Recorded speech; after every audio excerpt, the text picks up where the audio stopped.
encircled by bees, alikula, implies that Krishna carries you, even though that means he has to ignore the disturbance created by thousands of bees.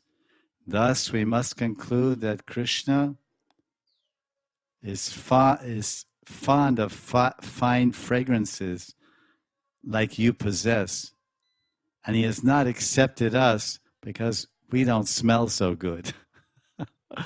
It's so funny. The gopis are a little humorous.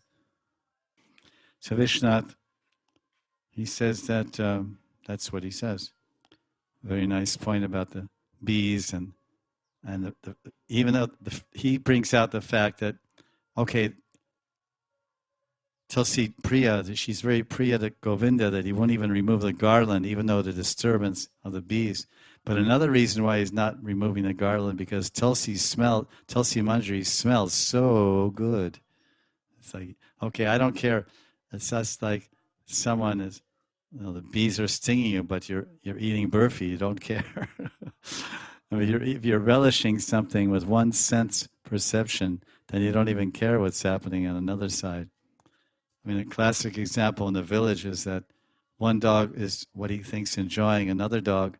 At the same time, 3 other dogs are biting him to pieces.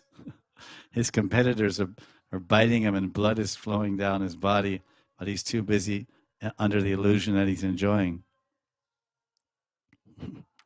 This is Maya.